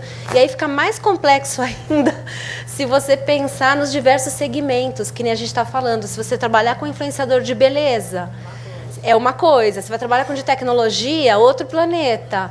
Então, isso eu tava tentando explicar para um consultor que veio conversar com a gente, que queria desenvolver uma plataforma. Eu comecei a explicar, ele começou a franzir o olho e falar, meu Deus, porque é complicado mesmo, né? A gente tenta olhar de uma forma o mais individual possível para dar um tratamento mais personalizado possível. Bom, vamos abrir agora para perguntas da plateia, é isso? Só uma dica aqui básica, que eu não sei se todo mundo faz, mas acho que seria bem legal. Eu não sei se os influenciadores seguem as marcas que eles gostariam de receber convites. Isso é uma dica bem legal, é simples, basta um like. E a mesma coisa dos comunicadores, quer dizer, muitas vezes o maior influenciador da sua marca está na própria timeline da empresa. Então, quer dizer, dá uma olhada quem é a pessoa que dá mais like com frequência e etc. Então, acho que é uma coisa básica que talvez ajude nisso. Né? Meu nome é Evelyn Lobo, sou influenciadora digital, e eu queria fazer uma pergunta, sou uma microinfluenciadora, e eu queria fazer uma pergunta que é o seguinte, a partir de que ponto que a empresa começa a ver o influenciador, o microinfluenciador, como um profissional? Porque ela falou sobre os perfis, né, dos influenciadores, e muitos têm um segundo trabalho, digamos assim, uma fonte de renda. Mas eu vejo entre as minhas amigas, as minhas colegas de trabalho, que a gente quer muito tornar o nosso trabalho como influenciador um trabalho efetivo, o principal, de onde a gente vai ter renda, mas a gente vê que muitas empresas elas não querem remunerar os microinfluenciadores. Eles acham que tem que ser sempre uma mídia espontânea. Então, a partir de que ponto que vocês começam a enxergar o microinfluenciador como alguém que precisa ser remunerado para que ele, às vezes, até consiga investir melhor e mais no seu trabalho, enfim? A gente determinar qual é o objetivo da marca, como a Angélica estava comentando. Cada marca tem um objetivo. Então, se é uma marca de saúde, ela tem um objetivo específico. Se é uma marca de beleza, ela tem outro. A gente vai identificar no momento que você se tornar influente naquela audiência que é o interesse da marca, né? A gente trabalhando, por exemplo, com uma empresa de saúde agora para falar de diabetes. Não posso falar do medicamento, quem trabalha com empresa farmacêutica sabe disso, a gente não pode falar o nome do medicamento. Como eu falo de diabetes com influenciadores? A gente fez uma grande pesquisa para entender macro-influenciadores, tem uma global trabalhando com a gente, e micro-influenciadores que têm parentes ou sofrem de diabetes. E é uma pesquisa muito pontual. E, neste momento, uma microinfluenciadora se tornou uma influenciadora interessante para a marca. Então, acompanhar as marcas, eu acho que é um caminho para saber qual tipo de conteúdo você tem, qual tipo de propósito você tem com o seu canal. E, a partir disso, também ser proativa e ir atrás das marcas. Falar assim, olha, eu estou fazendo um tipo de conteúdo que talvez seja interessante para a sua marca neste momento. Eu estou acompanhando o conteúdo, eu vejo que faz sentido nesse momento. E usar profissionais como o Fábio também para fazer esse approach. A gente recebe muitos pedidos de influenciadores de tecnologia pedindo um celular para testar, enfim, ou se relacionar com a marca. E a gente vê que muitos escrevem realmente um pitch muito certeiro em cima do que a gente tem feito, mas outros assim não têm acompanhado, e a Huawei, a gente não anuncia um novo telefone no Brasil há quase 1 ano e meio. E ainda só um e-mail pedindo um celular para teste, claramente aquele influenciador não está vendo que a gente não está anunciando celulares no Brasil por enquanto, né? Então, nessa comunicação que tem que ser aberta, né, qualquer um pode chegar lá e escrever para nosso Facebook, conversar com a Huawei, só que tem que entender o momento, enfim, ter uma conversa direcionada com aquela marca que você quer ter um relacionamento, e não só um spam, né, nesse sentido. Eu acho que o microinfluenciador ele só aparece quando ele faz barulho. E as marcas elas não enxergam microinfluenciadores porque eles nem seguem as marcas que eles desejam ter uma associação. Então, hoje, por exemplo, se você olhar no seu perfil, não sei se você tem Facebook ou Instagram, etc., se você olhar quais foram as marcas que você seguiu nos últimos 10 dias, quais que você deu like, quais que você comentou e quais que você compartilhou, se você não fez nada das 10 marcas que você deseja ter associação, essa marca nunca vai te enxergar. Então, isso é importante. Então, assim, todas as grandes marcas do Brasil, e acho que aqui nós 4, mais também ele como empresa, as marcas acompanham diariamente como é que está a manifestação dessa marca na mídia social. Então, se você não aparecer, a marca não tem como te identificar, seja num relatório técnico num primeiro momento, seja num relatório mais estratégico, ou até mesmo na discussão de uma campanha. Então, eu acho que a dica fica aí para comunicadores e influenciadores. Sigam as marcas. Eu ia falar que a gente faz isso, por exemplo, nós atendemos a Arcor, que é de chocolate, guloseima, eles têm a paçoca Amor, e aí a gente segue, por exemplo, agora, recentemente, no Dia dos Namorados, todo mundo que, os micro-influenciadores que falaram da paçoca Amor, que já tem uma relação, que lembra da marca e tal, e aí a gente seleciona aqueles que valeria a pena a empresa fazer um investimento. Então, é um exemplo de prático assim que aconteceu recente. E o que a gente fala lá também muito de orientação para os influenciadores, os pequenos que estão começando, né, é que eles têm que, infelizmente no começo, eles têm que se preocupar com o conteúdo. O seu conteúdo é o teu maior asset, né, é o seu bem. Então, você tem que cuidar para esse conteúdo, ele tem que ser legal, ele tem que ser bem editado, ele tem que ter todo um cuidado, e as redes também. Você tem que ter uma estratégia para o YouTube, você tem que ter uma estratégia para o Facebook, uma para o Instagram, completamente separada, né? E as pessoas não fazem isso. Então, é muito... Realmente, a marca, ela quer se relacionar com alguém, por mais que ele seja pequeno, mas que ele realmente tenha um conteúdo que para ela vale a pena e que ela veja que faça sentido. Eu vou dar um exemplo de um canal que o ano passado chegou no meu escritório e tinha 6 mil inscritos. 6 mil inscritos. Normalmente a gente não pega canais tão pequenos assim, mas por que ela me chamou a atenção? Porque ela faz um conteúdo que eu acho que muitos daqui já devem conhecer. Ela tem um canal chamado Me Poupe. Ela ensina as pessoas a economizar dinheiro e a investir dinheiro. Pessoas que não sabem fazer isso, que é a grande maioria da população, que não sabe investir dinheiro e não tem controle financeiro, muitas vezes estão com uma série de problemas. Então, o que aconteceu? Quando ela me mostrou o tipo de conteúdo que ela fazia, aquilo para a gente foi assim, certeiro. A gente falou, bom, a gente tem certeza que a gente consegue conectar esse tipo de conteúdo com marcas que fazem, bancos, financeiras e uma série de coisas. Hoje, ela tem, depois de um ano, ela está com quase 600 mil inscritos. Ela fez algumas campanhas, e boas campanhas esse ano, campanhas publicitárias e tal, mas ela cresceu por conta do conteúdo dela.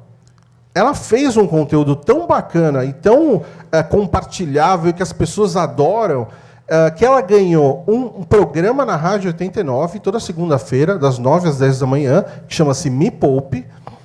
Ela está negociando um quadro no Fantástico sobre coisas também de ensinar as pessoas a economizar dinheiro ou investir. Ou seja, o conteúdo dela é muito maior, né, do que eventualmente o dinheiro que ela pensou em ganhar com esse conteúdo. Ela não fez isso pelo dinheiro, ela fez isso porque realmente ela entende de finanças e ela entende do que ela está falando, né? Então, se você entende do que você está fazendo, entende do que você está falando, acredita no seu conteúdo, eu tenho certeza que você vai ganhar dinheiro com isso. Uma hora. Não sabemos ainda quando. Então, só para complementar, porque eu acho que ficou meio solto também, as minhas amigas todas me olhando aqui. O que a gente questiona muito é que a gente já tem um certo público. Eu sou uma pessoa que me preocupo muito com o meu conteúdo. Eu falo de maquiagem, é disso que eu falo, e independente do que a empresa, isso e aquilo, venha querer comigo, eu falo de maquiagem. Mas eu vejo que quando a empresa me procura, é sempre, não só a mim, mas amigas bem maiores do que eu, eles sempre querem fazer só permuta. E eu acho que essa é a principal queixa. E assim, a gente continua fazendo conteúdo. Até a gente teve uma discussão num grupo há pouco tempo falando sobre isso, que a gente faz muito por amor, porque a gente gosta do que a gente faz, desse convívio com as pessoas, da comunicação, mas que a gente não vê que como isso, não sei, se no futuro vai chegar a ser uma profissão de verdade, se ainda existe espaço para poder virar uma profissão de verdade, se a gente mesmo não não criou um círculo vicioso de sempre ter gente chegando nova e nunca ninguém conseguir ter uma remuneração do trabalho que a gente faz, porque o que a gente faz é um trabalho. Por mais que seja uma coisa por amor, por uma coisa que a gente gosta de fazer, a gente sempre está ali se dedicando para fazer o melhor, para tirar uma boa foto, para fazer um bom conteúdo, para editar um vídeo cada vez melhor. E a gente sente que aquilo não anda, sabe? Ou vai demorar muito para andar. Bom, eu acho o seguinte, a gente tem uma série de outras perguntas aqui. Eu até me comprometo a conversar com você depois, se você quiser, falar um pouco sobre o que a gente tem vivido lá no escritório, né? E, enfim, com quem mais quiser. Então, vou ficar por aqui hoje até a hora do Prêmio Influenciadores, que a gente tem alguns nossos agenciados que ganharam prêmio também, né? Manual do Mundo, a Natália Arcuri, do Me Poupe, ganhou também, enfim. Acho que vamos lá, né? Vamos seguindo, acho que tem outras perguntas e depois a gente conversa. Segunda pergunta, ou talvez a última. Sou eu.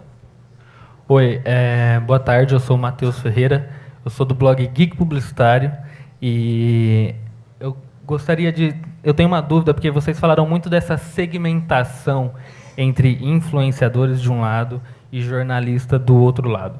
No Geek Publicitário, muitas vezes eu sou chamado para os eventos, vezes como influenciador, outras vezes como jornalista. E dá para perceber que a diferença nos eventos para esses dois públicos é gigantesca. Por exemplo, quando eu sou chamado como jornalista, eu tenho que ir com o meu próprio carro, ou eu tenho que pagar o meu táxi. Eu chego no evento, não tem basicamente nada, ou é uma coletiva, é alguma coisa muito simples. E agora, quando eu sou chamado como influenciador, às vezes você recebe lá um código para usar o Uber, você chega no evento, é um evento de pompa e tudo mais. E eu tenho sentido, inclusive, na outra edição do Prêmio Influenciadores Digitais, alguém chegou, acho que o rapaz do Omelete chegou até a comentar que ele também acabava passando por isso. E eu queria saber para vocês como vocês veem essa segmentação, porque a gente acompanha os jornalistas aí e eles se sentem cada vez mais incomodados com isso, com essa diferenciação. E muitas vezes o jornalista tem um poder até maior do que os influenciadores aí de comunicar essas marcas. Então, o seu canal, e a gente conhece bastante o seu canal, é aquele canal que está passando por uma transição. Assim, né? Você era um influenciador e acabou virando um portal de comunicação e entra naquele momento da gente diferenciar. Se tem... Na verdade, pelos eventos eu não quero nem sair do influenciador, eu prefiro ficar lá. Não, mas eu acho que tem bastante... A gente fez uma série de debates lá na agência e a gente recebeu alguns influenciadores, a gente recebeu o Mobilon, do Tecnoblog, e alguns outros influenciadores, alguns de saúde, e 2 semanas depois a gente recebeu os jornalistas, e eu fiz a pergunta para um e para outro, de como eles se sentiam. Os influenciadores, não sei se nem esse Mobilon está aqui, mas a gente conversou bastante sobre isso, que ele já se considera um veículo com uma plataforma editorial. Ele tem uma razão de existir, existem alguns parâmetros editoriais. Então, é difícil você dizer, ele é um influenciador. Ele, como fundador do Tecnoblog, é um influenciador. Mas o Tecnoblog virou uma plataforma editorial, um veículo editorial, com questões editoriais envolvidas. Aquele momento em que você deixa de dar a sua opinião e passa a cobrir um assunto e tem questões jornalísticas envolvidas, é onde muda essa situação. Como as empresas tratam, eu já nem sei como dizer, não sei qual momento você está dizendo, né? É um ponto para a gente refletir. A gente está entendendo esse universo, né? Acho que as agências, as marcas, os agenciadores, está todo mundo entendendo esse universo. E o feedback de vocês é super importante, para a gente, inclusive, adaptar a forma como a gente interage com vocês e com os jornalistas. Acho que é um bom feedback para a gente refletir sobre o assunto. Eu acho que assim, o Everton já deu uma explicação geral para essa pergunta e a gente precisa encerrar aqui. Mas o Márcio vai brigar comigo? Mas eu queria que, assim, 30 segundos, cada um de vocês, uma última dica para eles, pensando em ID, em perfil. Eu acho que eu vou voltar na minha apresentação. Entender o propósito do seu canal, né? Qual é o objetivo? Com quem você está falando? Às vezes, menos é mais. Você assumir uma causa, assumir um assunto, e como você, em maquiagem. Quero falar de maquiagem. Vai ficar mais fácil para você criar a sua identidade mesmo. Né? Identidade, ID é até interessante. Criar a sua identidade como influenciador e saber quais marcas e quais empresas e quais causas fazem sentido dentro do seu canal. Obrigado, Fábio. Bom, do lado dos influenciadores, eu garanto que nós né, quando eu falo nós representando eles, a gente quer ter relacionamentos de longo prazo com as marcas. A gente quer casar, ter filho, envelhecer junto. Para a gente é muito bacana quando isso acontece. Isso nos dá muito trabalho, né, porque um relacionamento de longo prazo, como o casamento, é difícil, né? É um casamento e você tem lá os altos e baixos, mas para a gente é muito importante que as marcas entendam que a gente quer sim se relacionar a longo prazo, a gente quer poder vestir a camisa dessa marca e falar dela por muito tempo, né? E óbvio que estamos tentando fazer isso da melhor forma possível, então a gente está orientando os agenciados a eles crescerem, serem o mais profissionais possíveis, né? Porque quanto mais profissionais eles forem, quanto melhor eles entregarem, mais marcas vão querer fazer coisas com eles. Obrigado, Leila. Bom, eu concordo com o Everton, vou na linha dele. Eu acredito que todos nós aqui, como profissional, como pessoa, deveria ter uma missão de vida, deveria ter um propósito. Então, eu acredito que o influenciador que tem um propósito mais nobre para melhorar a sociedade, para fazer qualquer coisa, fazer maquiagem no Hospital do Câncer, nas crianças, na pessoa... Qualquer coisa assim mobiliza as pessoas. Então, eu acho que as marcas vão olhar para essas pessoas que fazem a diferença na sociedade. Então, a gente está aqui para fazer a diferença. Qualquer um de nós, qualquer profissão que a gente tenha. Vocês, como influenciadores, mais ainda. A minha dica para influenciadores é tratar a carreira de vocês como se fosse uma marca. Então, ela tem que ter um objetivo onde ela quer chegar. Inclusive financeiro, porque eu concordo com você, eu acho que a gente não pode entregar de graça o que a gente depende para viver. Então, eu acho que a dica para o influenciador é essa. E para os comunicadores, é pensar estrategicamente aí como que a marca pode chegar a um próximo nível, a um novo patamar. Porque eu acho que a gente faz, muitas vezes, as mesmas ações de uma forma contínua e automática. Então, uma forma de ver esses novos micro-influenciadores que estão surgindo é também acompanhando as manifestações deles na internet. Então, antes de um perfil chegar a 600 mil seguidores, 1 milhão de seguidores, ele precisa ser reconhecido pela marca desde o começo. Então, eu acho que dar cliques e seguir e compartilhar e se manifestar em relação às marcas que vocês gostam, acho que pode ser um bom começo. Queria agradecer aos nossos panelistas, a vocês por ficarem aqui com a gente nessa discussão. Agradecer ao Márcio, a Mariana, a toda a equipe do prêmio e desejar a vocês um ótimo início de tarde, final de tarde com a premiação. Então, obrigado a todos.